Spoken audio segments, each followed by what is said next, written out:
Hello and welcome back again friends. मैं मनीष सैनी एक बार फिर आपका स्वागत करता हूं। यदि आप भी किसी कॉम्पिटिटिव एग्ज़ाम की तैयारी कर रहे हैं या फिर आप किसी स्टाफ नर्स या नर्सिंग ऑफिसर बनने के लिए तैयारी कर रहे हैं फ्रेंड्स, तो हमारे द्वारा जो सीरीज चलाई जा रही है जिसका नाम रखा गया है G20। तो फ्रेंड्स इसमें अपन क्या करने वाले हैं कि जो 20 साल के जो भी पहले के पेपर हैं उनको यहाँ पर अपन सोल्व करवाएंगे। तो अपन ने इसके अंदर 2-3 वीडियो पहले अपलोड कर दिए हैं। ये फ्रेंड्स नेक्स्ट वीडियो है। इसके अंदर आज अपन 60 क्वेश्चन डिस्कस करेंगे। तो आप किसी भी एग्ज़ाम का यदि आपको पेपर सोल्व करना है तो आप हमें कमेंट भी कर सकते हैं या फिर हम आपको जैसे जैसे नंबर वाइज क्वेश्चन वो सोल्व करवाते रहेंगे। तो फ्रेंड्स चलिए शुरू करते हैं सबसे पहले 61 क्वेश्चन के साथ। जो भी क्वेश्चन आपको आ रहा है फ्रेंड्स, आप उसका अपने मन में आंसर सोच लें, क्योंकि क्वेश्चन अपन पढ़ेंगे पहले और उसके बाद हम इसका आंसर करने वाले हैं। तो 61 का क्वेश्चन है फ्रेंड्स, या आप इसे 1 भी मान सकते हैं, 61 भी, जैसा आपको अच्छा लगे। Polystyrene sulphonate is used in renal failure. Friends renal failure में अपन कैलेक्चुलेट जो एनीमा है उसका अपन यूज करते हैं। वो क्यों करते हैं फ्रेंड्स, आप सभी को पता ही है। इसमें राइट आंसर फ्रेंड्स सी होने वाला है। Exchange potassium for sodium. मैं आपको बता दूं फ्रेंड्स, यहाँ पर अपन केवल सीधा आंसर देखेंगे, ए बी और डी जो ऑप्शन है वो अपन नहीं देखने वाले हैं। आप अपनी इच्छा अनुसार वीडियो को पॉज करके भी देख सकते हैं। अपन केवल डायरेक्ट आंसर पर क्लिक करेंगे। इसके अलावा फ्रेंड्स आप इसी प्रकार के जो अपडेट हैं वो पाने के लिए चैनल को सब्सक्राइब कर आज ही लाइक और शेयर जरूर करें। नेक्स्ट क्वेश्चन है friends, the normal intraocular pressure क्या होता है। तो फ्रेंड्स आप ये ना सोचेंगे क्वेश्चन छोटे ही हैं कि इंट्राओकुलर प्रेशर सबको पता है। तो फ्रेंड्स कई बार ये माइंड को घुमा देते हैं, तो ऐसे क्वेश्चन के ऊपर आपको कंसंट्रेशन करके चलना है। तो नॉर्मल जो इंट्राओकुलर प्रेशर होता है फ्रेंड्स वो होता है 10 से 21 mm ऑफ Hg। एक होता है friends intracranial pressure. Intracranial pressure normal होता है 5 से 15 mm ऑफ Hg। ये आपको बातें ध्यान में रखते हुए चलना है। नेक्स्ट है friends, Ishihara test help to identify which condition. Friends ये जो टेस्ट है अपन किसके लिए करते हैं ये आपको यहाँ पर बताना है। तो 63 में फ्रेंड्स आपका आंसर होने वाला है ए, कलर ब्लाइंडनेस। कलर ब्लाइंडनेस को चेक करने के लिए अपन इश्चारा टेस्ट करते हैं। नेक्स्ट है friends, the nerve responsible for body balance and equilibrium. तो कौन सी ह्यूमन बॉडी की नर्व है जो बॉडी का बैलेंस और इक्विलिब्रियम करवाएगी। तो फ्रेंड्स यहाँ पर आपका आंसर होने वाला है ए, वेस्टिबुलर, जो कि 8 नंबर की क्रेनियल नर्व होती है। इसको अपन ऑक्यूस्टिक नर्व के नाम से भी जानते हैं। सारी बातें फ्रेंड्स यहाँ पर आपको पता होना चाहिए। ट्राइजेमिनल जो डी ऑप्शन है इसके अंदर सबसे ज़्यादा ब्रांचेज होती हैं, ये आपको ध्यान में रखते हुए चलना है। इसके अलावा लार्जेस्ट क्रेनियल जो नर्व फ्रेंड्स कई बार एग्जाम में आता है कि लार्जेस्ट क्रेनियल नर्व कौन सी होती है, तब भी आपका आंसर ट्राई जर्मिनल नर्व होगा। Next friends, the best site for lumbar puncture. Lumbar puncture के लिए यहाँ पर पूछा गया है कि बेस्ट जो साइट है वो कौन सी है। तो फ्रेंड्स यहाँ पर आपका आंसर होने वाला है L3 से L4। ये छोटी छोटी बातें फ्रेंड्स, छोटे छोटे क्वेश्चन हैं लेकिन कई बार एग्जाम में आ जाते हैं। नेक्स्ट है the normal intracranial pressure in adult. अभी अभी फ्रेंड्स अपने डिस्कस भी किया था। यहाँ पर फ्रेंड्स होने वाला है 0 से 15 mmHg। बिल्कुल फ्रेंड्स आप घबराए नहीं, 0 से 15 या फिर 5 to 15 mmHg राइट आंसर होगा। यदि ऑप्शन में 0 से 15 नहीं हो तो आपको ये ध्यान में रखना है। नेक्स्ट है, human papilloma virus infection is associated with which type of cancer. किस टाइप के कैंसर के साथ HPV इन्फेक्शन जुड़ा हुआ होता है। तो जैसा कि आप सभी जानते हैं फ्रेंड्स, इसके द्वारा सर्वाइकल कैंसर होता है। Next friends, a patient. ये फ्रेंड्स थोड़ा बड़ा क्वेश्चन है, ये ट्रिकी क्वेश्चन है। रूल ऑफ 9 अगर आपके माइंड में है तो आप इस क्वेश्चन को आसानी से सोल्व कर लेंगे। A patient was admitted in the emergency ward. एक पेशेंट है जिसको ब्रेन इंजरी हुई है, उसका क्या क्या जल गया है फ्रेंड्स। एक तो फेस जला है, एक नेक, एंटीरियर चेस्ट और both arm and the hand जल गए फ्रेंड्स। तो इन्होंने पूछा है कि टोटल बॉडी सरफेस एरिया कितना बर्न हुआ है। तो फ्रेंड्स आपके यदि रूल ऑफ 9 माइंड में है तो आपने इसका आंसर वो क्लिक कर लिया होगा और इसका राइट आंसर होगा फ्रेंड्स ऑप्शन नंबर डी, 40%। आप आसानी से इसको हल कर सकते हैं। अगर फ्रेंड्स हम यहाँ पर हल कराने लगे इसको तो काफ़ी लंबा वीडियो बन जाएगा। तो आप रूल ऑफ 9 को एक बार जरूर देख लें, बर्न इंजरी से रिलेटेड है। इसी प्रकार रूल ऑफ 10 होता है जो आप जानते हैं, इसी प्रकार रूल ऑफ 100 होता है। तो ये कुछ रूल होते हैं फ्रेंड्स जो आपको ध्यान में रखने हैं कि किसका यूज़ अपन किसके लिए करते हैं। हो सकता है रूल ऑफ 100 आपने पहली बार सुना हो। Next friends, the process of sharing information ideas and attitude between individual is called. तो ये सीधा सा क्वेश्चन है फ्रेंड्स, इसका आंसर होने वाला है कम्युनिकेशन। कम्युनिकेशन के द्वारा अपन कोई भी आइडियाज़ है वो भी अपने थॉट्स हैं उनको अपन एक्सचेंज कर सकते हैं। कम्युनिकेशन जो प्रोसेस होती है फ्रेंड्स उसके अंदर 5 कंपोनेंट्स होते हैं, ये आपको ध्यान में रखने हैं। A medium through which a message is send और रिसीव बिटवीन 2 और more people is known as. इसको अपन फ्रेंड्स क्या कहेंगे, इसके अंदर आने वाला है चैनल। किसके द्वारा अपन मैसेज को रिसीव और सेंड कर सकते हैं, तो वो चैनल के द्वारा अपन कर सकते हैं। A communication that take place within an individual is called. तो सीधा सा क्वेश्चन है फ्रेंड्स, इसका आंसर यहाँ पर होने वाला है इंट्रा पर्सनल कम्युनिकेशन। आप क्वेश्चन को थोड़ा पॉज करके आसानी से पढ़ भी सकते हैं फ्रेंड्स, आप चाहें तो हम थोड़ा स्पीड कम कर लेंगे। नेक्स्ट क्वेश्चन है, mister Raju is experiencing fear and anxiety वाहिल communicating with other. दूसरों के साथ जब कम्युनिकेट करता है मिस्टर राजू तो उसको थोड़ी एंजाइटी होती है। What kind of communication barrier he is confronting. तो फ्रेंड्स जिसको एंजाइटी होती है तो कम्युनिकेशन में किस टाइप का बैरियर है, तो यहाँ पर है ये साइकोलॉजिकल बैरियर। नेक्स्ट है, विच of the following is an example of environmental barrier of communication. Environmental barrier कौन सा होता है कम्युनिकेशन का, तो 63 में यहाँ पर फ्रेंड्स होने वाला है बी पुअर लाइटनिंग, ये इन्वायरमेंटल बैरियर से रिलेटेड है। Next friends, which of the following is not the principal of effective communication. Effective communication का प्रिंसिपल कौन सा नहीं है, तो फर्स्ट ऑप्शन है have credibility in communication, be sensitive to receiver needs feeling and perceptions, use any language you like, be a good listener। तो friends ने पूछा not a principle of effective communication, तो आपका राइट आंसर होने वाला है 74 में C use any language you like. Next friends, which type of channel is considered. देख लो फ्रेंड्स, आप पिछले 5-6 क्वेश्चन लगातार कम्युनिकेशन से आए हैं, तो एक ही टॉपिक से कई बार 5-6 क्वेश्चन आ जाते हैं, तो हर टॉपिक और उसकी थ्योरी आपको क्लियर होगी तो आपको आंसर क्वेश्चन को पढ़ते ही आपके दिमाग में क्लिक कर जाएगा। Which type of channel is considered as the best one for effective communication. इसका आंसर होने वाला friend 75A is the combine. Question को आप ध्यान से पढ़ें फ्रेंड्स, आंसर आपके माइंड में जरूर क्लिक करने वाला है।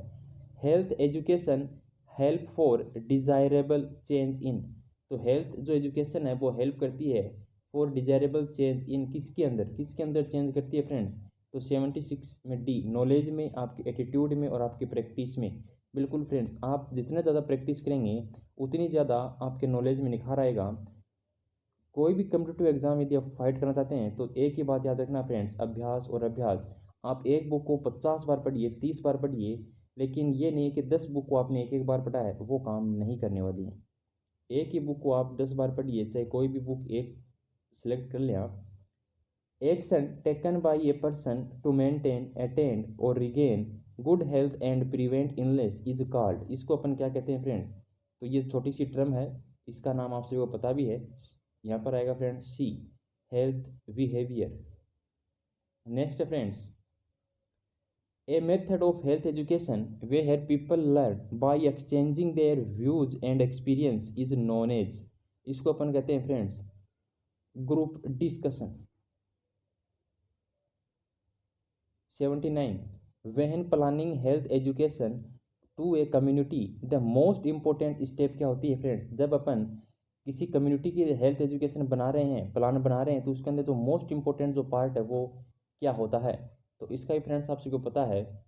यहाँ पर आएगा option number is the D knowing of the local need, मतलब वहाँ की कम्युनिटी के जो लोग हैं उनकी नीड क्या है, उनकी आवश्यकताएं अपने को पता होनी चाहिए, तो इसको अपन इम्पोर्टेंट प्रायोरिटी देने वाले हैं। Next, which method of health education is suitable to teach a skill और प्रोसीजर। कौन सा मेथड यहाँ पर फ्रेंड्स हेल्थ एजुकेशन का सुटेबल है किसी भी स्किल और प्रोसीजर को टीच करने के लिए। तो यहाँ पर फ्रेंड्स 80 नंबर जो क्वेश्चन है इसके अंदर आने वाला है, option number is the B, demonstration. Next friends, which theory explain the microorganism as the only cause of disease. कौन ये एक्सप्लेन कर रहा है फ्रेंड्स कि माइक्रोनिज्म केवल डिजीज पैदा करते हैं, केवल और केवल माइक्रोनिज्म डिजीज पैदा करते हैं, ये थ्योरी कौन सी है। तो इसका आंसर होने वाला है फ्रेंड 81 का आंसर है सी, जर्म थ्योरी। आपने इसके बारे में पढ़ा होगा फ्रेंड्स। नेक्स्ट क्वेश्चन है, the constant presence of a disease और infection agent within a given geographical area is known as. तो 82 का आंसर आपका होने वाला friends is the B, endemic. बाकी एपिडेमिक और एपिजोटिक और एक्जोटिक डिजीज की जो टर्म है फ्रेंड्स ये भी आप याद रखें, कई बार एग्जाम में सीधा क्वेश्चन टपकता है। Which level of prevention focused on early diagnosis and promote treatment in community health care services. इसका आंसर फ्रेंड्स होने वाला है is the B, secondary prevention. Early diagnosis और ट्रीटमेंट फ्रेंड्स सेकेंडरी प्रिवेंशन होता है। प्राइमरी प्रिवेंशन में अपन immunisation जो वगैरह होता है वो अपन इंक्लूड करते हैं। टर्शरी प्रिवेंशन में अपन जो डिजीज हो गई है उसको प्रोग्रेस को रोकने का अपन काम करते हैं। और जो प्री मॉर्डियल प्रिवेंशन होता है फ्रेंड्स इसमें अपन जो रिस्क फैक्टर होते हैं उनको ही ख़त्म कर देते हैं, उनको ही हटा देते हैं, रिमूव कर देते हैं। The number of new cases occurring in a defined population during a specific period of time is known as. तो न्यू केसेज के लिए फ्रेंड्स अपन यहाँ पर इंसिडेंस जो टर्म है वो यूज़ लेते हैं। कई बार फ्रेंड्स एक एग्जाम में क्वेश्चन टपकता है कि जीरो इंसिडेंस का मतलब क्या होता है। एलिमिनेट कर दिया आपने डिजीज़ को, इराडिकेशन किया आपने डिजीज़ को, या फिर एलिमिनेट किया आपने इन्फेक्शन को, या फिर इराडिकेट किया आपने इन्फेक्शन को। तो एक ये क्वेश्चन भी आपको थोड़ा ध्यान में रखना है। क्वेश्चन ट्रिकी है लेकिन जिसको भी इंसिडेंस की डेफिनेशन पक्के से आती है उसका जो माइंड है इसके आंसर को क्लिक जरूर करेगा। Which is the health centre provide team of specialist medical facilities. यहाँ पर फ्रेंड्स आंसर होने वाला है is the B, community health centre. इसके द्वारा फ्रेंड्स अपन देखिए फ्रेंड्स सब सेंटर होता है वो अपने गांव के या फिर अपने विलेज के लेवल पर होता है, तो यहाँ पर अपने को स्पेशलिक मेडिकल जो स्पेशलिटीज़ हैं वो नहीं मिलेंगी। पीएससी होता है फ्रेंड्स ये भी 20,000 से 30,000 की पॉपुलेशन पर होता है, तो यहाँ पर भी सर्जरी वगैरह परफॉर्म नहीं हुआ करती हैं। लेकिन जो सीएससी होता है 80,000 से 1,20,000 की जो पॉपुलेशन है उसको कवर करता है, तो वहाँ के ऊपर सर्जरी वगैरह की गायनेकोलॉजिस्ट हैं, पीडियाट्रिशियन हैं, ये सभी वहाँ पर न्यूट्रिशियंस हैं, ये सभी वहाँ पर अवेलेबल रहते हैं। नेक्स्ट है friends 86, which is the best time for insertion of intra uterine device. Upon intra uterine device से इंसर्ट करने का सबसे अच्छा जो टाइम होता है वो कौन सा है। तो यहाँ पर friends 86 is answer is the B, मासिक धर्म के 10 दिन। देखिए फ्रेंड्स कई बार एग्जाम में क्वेश्चन आता है कि 7 से 10 दिन या फिर फर्स्ट टू सेकंड वीक, लेकिन यहाँ पर इसने पूछा कि 5 डे, 10 डे, 15 डे और 20 डे। तो आपका आंसर होना चाहिए, नॉर्मल अपन एक रेंज में मानते हैं तो 7 से 10 दिन मानते हैं, तो ना तो 7 ऑप्शन में है और ना ही उससे ज़्यादा है, तो 10 दिन यहाँ पर अपन फिक्स मानने वाले हैं। Next friends, the most common drug resistance occur in tuberculosis in India. तो इसका आंसर होने वाला है friends A is the isoniazid. Next है friends, according to MTP act abortion can be done. MTP act friends जो कि 1971 में parliament के द्वारा पास किया गया था, 1972 के अंदर ये फोर्स में आया था। तो इसके द्वारा कितने वीक तक की जो प्रेगनेंसी है उसको अपन टर्मिनेट कर सकते हैं। तो यहाँ पर फ्रेंड्स आपका आंसर आने वाला है 20 वीक। लेकिन फ्रेंड्स आपको मैं एक लेटेस्ट अपडेट बता दूँ, यहाँ पर हाल ही में भारत की पार्लियामेंट ने एमटीपी एक्ट अमेंडमेंट 2020 लागू किया है, मतलब उसको पास कर दिया है। उसके अंदर अब अपन 20 वीक से ज़्यादा की जो प्रेगनेंसी है उसको भी अबॉर्ट करवा सकते हैं। मतलब अब कितने वीक तक अपन अबॉर्ट करवा सकते हैं, एग्जाम में हो सकता है फ्रेंड्स क्वेश्चन टपक जाए करंट से। कि अभी हाल ही में जो एमटीपी एक्ट पास हुआ है उसमें कितने वीक तक की प्रेगनेंसी को अपन अवॉइड करवा सकते हैं, तो 24 वीक तक की प्रेगनेंसी को अपन अवॉइड करवा सकते हैं। याद रखना फ्रेंड्स, 20 से बढ़ा के 24 कर दिया गया है 2020 अमेंडमेंट के द्वारा। ये छोटी छोटी बातें हैं। To prevent hazard from causing emergency or to lessen the likely effect of emergencies in disaster management is called, इसको अपन फ्रेंड्स क्या कहते हैं, मिटिगेशन कहते हैं। Under national nutrition anaemia prophylaxis programme the strength of iron and folic acid in a tablet क्या होती है फ्रेंड्स। ये फ्रेंड्स क्वेश्चन चाहे आप कोई भी एग्जाम दे लें जरूर टपकता है।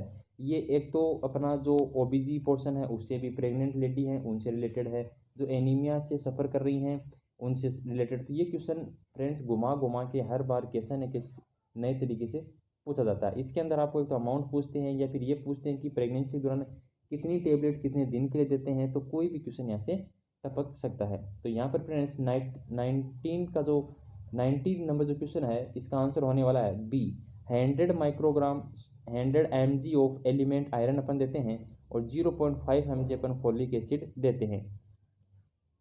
Next friends, the commonest cause of blindness in India, commonest cause क्या है, तो इसका आंसर है friends is the C, is the cataract. Next friends, prevention of the food adulteration act was passed in, ये कब आया था, तो इसका आप सभी को पता है फ्रेंड्स 1954 में आया था। इसके अलावा जो वाटर सैनिटेशन जो प्रोग्राम है वो भी 1954 में ही आया था। तो कुछ बातें आपको ध्यान में रखनी है। मिड डे मील प्रोग्राम क्या क्या क्या प्रोवाइड करवाता है, तो यहाँ पर आपका आंसर सही होने वाला है फ्रेंड्स, ए और बी तो बिल्कुल भी सही नहीं है। नेक्स्ट देखते हैं, is the C is the right answer. 1/3 of total energy recruitment यहाँ पर फुलफिल की जाती है।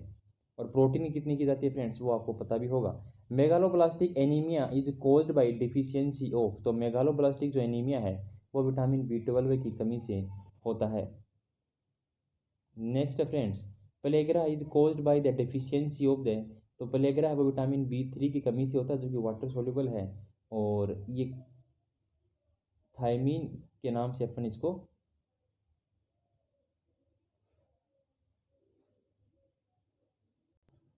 सॉरी फ्रेंड्स, थायमीन नहीं नियासिन, थायमीन तो विटामिन B1 हो गया, विटामिन B3 को अपन नियासिन के नाम से जानते हैं। आजकल इसको फ्रेंड्स अपन 4D के नाम से भी जानते हैं, पहले इसको 3D के नाम से जाना करते थे। तो कई बार एग्जाम में क्वेश्चन आ जाता है कि 3D या फिर 4D के नाम से किसको जाना जाता है, तो नियासिन की डिफिशियंसी को जाना जाता है।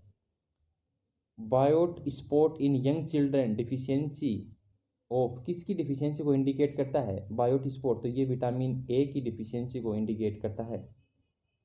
Which nutrient deficiency is main reason for microcytic anaemia, तो माइक्रोसाइटिक जो एनीमिया होता है फ्रेंड्स वो होता है आपके आयरन की कमी के कारण। नेक्स्ट है, which diet is commonly prescribe after intestinal surgery during heartburn और गैस्ट्रिक अल्सर के दौरान अपन किस प्रकार की जो डाइट है वो लेंगे, तो यहाँ पर ब्लेंड डाइट अपन लेंगे फ्रेंड्स, ऐसी डाइट जिसके अंदर कोई भी ऐसे कंपोनेंट ना हो जो कि म्यूकस को इरिटेट करें। नेक्स्ट है, हाउ मच BMI और body mass index score for obesity, तो ओबेसिटी के लिए फ्रेंड्स यहाँ पर अपन मानते हैं कि मोर देन 30 से अधिक जो भी होगा वो अपन ओबेसिटी के अंदर इंक्लूड कर लेंगे। 18.5 से लेकर 24.9 तक फ्रेंड्स अपन नॉर्मल मानते हैं। नेक्स्ट है, द एंडोमेट्रियम ड्यूरिंग प्रेगनेंसी, तो ड्यूरिंग प्रेगनेंसी अपन एंडोमेट्रियम को किस नाम से जानते हैं, तो डेसिडुआ के नाम से जानते हैं। The most common cause of the early abortion का जो मोस्ट कॉमन कोज है फ्रेंड्स वो क्या होता है, तो यहाँ पर आपका आंसर होने वाला है फ्रेंड्स, मोस्ट कॉमन कोज जिसने पूछा है एबॉर्शन का, अर्ली एबॉर्शन का, तब आपका आंसर होगा फ्रेंड्स यहाँ पर क्रोमोसोमल अबनॉर्मलिटी। देखिए फ्रेंड्स मैं आपको दो यहाँ पर क्वेश्चन करवा दूँ। फर्स्ट क्वेश्चन है कि जो फर्स्ट ट्राइमेस्टर होता है उसके अंदर मोस्ट कॉमन कॉज क्या होता है एबॉर्शन का, तब आपका आंसर होगा क्रोमोसोमल अबनॉर्मेलिटीज। लेकिन पूछे कि मिड टर्म या फिर सेकेंड ट्राइमेस्टर के अंदर मोस्ट कॉमन कॉज क्या होता है एबॉर्शन का, तब फ्रेंड्स आपका आंसर होने वाला है सर्वाइकल इनकॉम्पिटेंसी या फिर इनसफिशियंसी। सर्विक्स क्या होता है फ्रेंड्स, कमज़ोर होता है, और वो जैसे जैसे फिटनेस अपनी ग्रोथ करता है सर्विक्स एबल नहीं होता है उस वेट को वियर डाउन करने के लिए और एबॉर्शन हो जाता है। तो दोनों क्वेश्चन फ्रेंड्स आपको ध्यान में रखना है। नेक्स्ट है the fertilisation occur in which part of the fallopian tube. तो फेलोपियन ट्यूब के किस पार्ट में फर्टिलाइजेशन होता है। यहाँ पर आपका आंसर है फ्रेंड्स एम्पुला। याद रखना फ्रेंड्स, लार्जेस्ट पार्ट भी एम्पुला ही होता है। और जो एक्टोपिक प्रेगनेंसी होती है, एक्टोपिक प्रेगनेंसी की जो मोस्ट कॉमन साइट होती है ट्यूब, मतलब फेलोपियन ट्यूब होती है मोस्ट कॉमन साइट, और उसके अंदर भी मोस्ट कॉमन सबसे ज़्यादा जो देखने को मिलता है वो कौन से पार्ट में देखने को मिलता है। नेक्स्ट है friends pulsation in the lateral vaginal fornix due to increase blood supply is known as. तो यहाँ पर फ्रेंड्स आपका आंसर होने वाला है ओसेंडर साइन। गुडल साइंस में friends softening of the cervix हो जाती है। HELLP syndrome is a complication of. HELLP syndrome किसका कॉम्प्लिकेशन होता है। तो ये फ्रेंड्स सीधा सा क्वेश्चन है, प्री क्लाम्सिया का होता है। प्री क्लाम्सिया को अगर फ्रेंड्स अपन ट्रीट नहीं करते हैं तो फिर ये क्लाम्सिया में चेंज होता है, जिसके अंदर अपने को सीजर आते हैं। नेक्स्ट है polyhydramnios defined when liquor amniotic fluid is. Polyhydramnios की बात कर रहा है फ्रेंड्स, तो यहाँ पर आपका आंसर होने वाला है डी मोर देन 2000 ml। मतलब अगर 2 लीटर से ज़्यादा आपका एमनियोटिक फ्लूइड है तो अपन उसको पॉलीहाइड्रोमिनोज कहते हैं फ्रेंड्स। ओलिगोहाइड्रोमिनोज कब कहेंगे फ्रेंड्स, जब एमनियोटिक फ्लूइड का लेवल 200 ml से कम हो तब उसको अपन ओलिगोहाइड्रोमिनोज कहते हैं। एमनियोटिक फ्लूइड का लेवल इसमें अंदर कम और ज़्यादा हो जाता है। The duration of lochia serosa. देखिए फ्रेंड्स, लोचिया के अंदर जब अपन डिस्कस करते हैं तो 3 नाम आपने पढ़े होंगे, लोचिया रूब्रा, लोचिया सीरोसा जो कि अभी है, और लोचिया एल्बा। इनका टाइम पीरियड आपको पता होना चाहिए फ्रेंड्स। रूब्रा का होता है 1 से 4 दिन, जो सीरोसा है वो होता है 5 से 10 दिन, और फ्रेंड्स फिर 15 दिन तक जो भी आगे है 10 से 15 दिन तक जो चलता है उसको अपन अल्बा के नाम से जानते हैं। तो यहाँ पर duration of the lochia serosa पूछा है, तो यहाँ पर फ्रेंड्स आपका आंसर होने वाला है लोचिया सीरोसा का 5 to 9 days। अभी जो फ्रेंड्स हमने आपको बताया, इसका कलर भी फ्रेंड्स आपको ध्यान में रखना है, रूबरा में रेड आता है। ये सभी छोटी छोटी बातें हैं जो कहीं ना कहीं क्वेश्चन टपकता है। एक्सक्लेसिव ब्रेस्ट जो फीडिंग मीन्स इसका क्या होता है, मतलब कितने महीने तक अपन ब्रेस्ट फीडिंग करवाएं तो अपन कहेंगे कि एक्सक्लेसिव ब्रेस्ट फीडिंग हुई है। तो फ्रेंड्स यहाँ पर आपका आंसर होने वाला है नंबर सी। 6 मंथ तक अपन केवल और केवल ब्रेस्ट मिल्क की बच्चे को देना है, ना पानी भी नहीं देना फ्रेंड्स। जैसे ही डिलीवरी होती है, नॉर्मल अगर डिलीवरी होती है तो उसमें फ्रेंड्स आपको पता है कि within half and 1 hour, आधी या 1 घंटे के अंदर अंदर अपने को बच्चे को ब्रेस्ट फीडिंग करवा देना चाहिए। लेकिन कई बार एग्जाम में क्वेश्चन टपकता है फ्रेंड्स कि नॉर्मल डिलीवरी के दौरान ब्लड लॉस कितना होता है। आपको ध्यान में रखना 500 ml, 500 ml जो ब्लड है वो नॉर्मल डिलीवरी के अंदर लॉस होता है। इसके अलावा फ्रेंड्स कई बार एग्जाम में छोटे लेवल का जो एग्जाम होते हैं उनमें क्वेश्चन आता है कि डिलीवरी के बाद नॉर्मल हॉस्पिटल में स्टे कितना करते हैं। तो 48 घंटे तक अपन स्टे करते हैं नॉर्मल डिलीवरी के अंदर। सिजेरियन सेक्शन अगर किसी का हुआ तो अपन 7 डे अपन हॉस्पिटल में स्टे करेंगे, लेकिन नॉर्मल डिलीवरी में केवल 2 डे 48 आवर्स। छोटी छोटी बातें हैं, ध्यान में रखना है। The nursing intervention to relieve morning sickness in pregnant woman के अंदर जो फर्स्ट कुछ 8 to 10 वीक होते हैं फ्रेंड्स, उसमें मॉर्निंग सिकनेस की शिकायत होती है, उसको दूर करने के लिए आप क्या करेंगे। तो फ्रेंड्स यहाँ पर अपन क्या करने वाले हैं, dry carbohydrate food like dry toast अपन देने वाले हैं। Next friends which of the following amount of blood loss following birth mark the criteria to describe postpartum haemorrhage. देखिए फ्रेंड्स, पोस्टपार्टम हेमरेज अपन तभी कहेंगे जब मोर देन 500 ml, 500 ml से ज़्यादा ब्लड लॉस होता है तो अपन कहते हैं कि पोस्टपार्टम हेमरेज हो चुका है। मतलब डिलीवरी के बाद जो ब्लड लॉस हो रहा है उसको अपन पोस्टपार्टम के नाम से जानते हैं। और पोस्टपार्टम जो पीरियड होता है फ्रेंड वो 6 वीक का होता है, मतलब जिसे अपन परप्यूरियम कहते हैं। परप्यूरियम 42 डे, या फिर आप याद रखें तो फ्रेंड्स 6 वीक याद रख सकते हैं। अभी मैंने आपको बताया था फ्रेंड्स कि नॉर्मल डिलीवरी में 500 ml जो 500 ml ब्लड वो लॉस होता है, लेकिन पोस्टपार्टम पीरियड में ये मोर देन 500 ml होता है। The following are skin changes in pregnancy except. तो प्रेगनेंसी के अंदर अपने को स्किन में जो चेंजेस है वो कौन कौन से देखने को मिलते हैं, एक को छोड़ के। एक्जाइमा, स्टेरा ग्रेविडेरम, लाइन या निग्रा, कोलेजमा, सब कुछ देखने को मिलता है फ्रेंड्स, लेकिन अपने को एक्जिमा नहीं देखने को मिलता है। ये तो कोई एलर्जिक से रिलेटेड टर्म है। What is the maximum Apgar score in the new born babies. तो मैक्सिमम जो अपकार स्कोर होता है फ्रेंड्स वो कितना होता है आपको पता है, 10 होता है। और मिनिमम कितना होता है फ्रेंड्स, देखिए अपकार स्कोर आपने वो टेबल पढ़ी होगी 0 1 2, तो मतलब मिनिमम 0 हो सकता है और मैक्सिमम 10 हो सकता है। इसको सीवियरिटी के अकॉर्डिंग फ्रेंड्स अपन बांटते हैं। अगर 8 से ज़्यादा है तो बच्चा नॉर्मल है, और 4 तक है या फिर 4 से अगर 7 के बीच में है तो सीवियरिटी के अकॉर्डिंग अपने को वहाँ पर मैनेजमेंट करना होता है। Largest diameter of the foetal school, तो सबसे बड़ा जो डायमीटर होता है फिटल स्कल का फ्रेंड्स वो कौन सा होता है? तो यहाँ पर आपका आंसर होने वाला है मेंटो वर्टिकल, जो कि 14 सेंटीमीटर का होता है, ध्यान में रखना फ्रेंड्स। नेक्स्ट है calcium recruitment during lactation, lactation के दौरान कितना चाहिए होता है फ्रेंड्स? तो मैं आपको बता दूं यहाँ पर 1500 mg। देखिए फ्रेंड्स ध्यान रखिए, नॉन प्रेग्नेंट जो लेडी होती है उसको 500 mg कैल्शियम पर डे चाहिए, प्रेग्नेंट लेडी को 1000 ml चाहिए, और जो लेक्टेटिंग मदर होती है उनको 1500 mg कैल्शियम पर डे चाहिए होता है। मतलब 500, 1000 और 1500, आप ये ट्रिक याद रखें। 500 नॉन प्रेग्नेंट में, प्रेगनेंसी के दौरान 1000 mg, और लैक्टेशन के अंदर 1500 mg। सीधी सी ट्रिक है फ्रेंड्स, याद रख सकते हैं। What is expected head circumference of the child at the age of 1 year, तो 1 ईयर पर बच्चे का हेड सर्कमफेरेंस कितना होने वाला फ्रेंड्स? तो यहाँ पर answer number is the C is the 45 centimetre. Which of the following is contraindication for administering BCG vaccine in child except, तो infective dermatitis, immunodeficiency condition, mild fever, या फिर जनरलाइज्ड एक्जाइमा। तो फ्रेंड्स आपका आंसर यहाँ पर होने वाला है is the C, mild fever. सारे कॉन्ट्राइंडिकेशन है, लेकिन अगर बच्चे को माइल्ड फीवर है तो अपन BCG का वैक्सीन ये नहीं कहीं कि नहीं लगा सकते हैं। माइल्ड फीवर के अंदर कोई दिक्कत नहीं है फ्रेंड्स। BCG का vaccine friends at the birth ही दिया जाता है बच्चे को। 0.05 ml की जो डोज है वो दी जाती है, ये आपको ध्यान में रखना है। और अभी हाल ही में फ्रेंड्स मैं आपको बता दूं, BCG की जब बात आई गई है तो हाल ही में जो 24 मार्च 2021 गया है, इसको अपन ने वर्ल्ड TB डे बनाया है।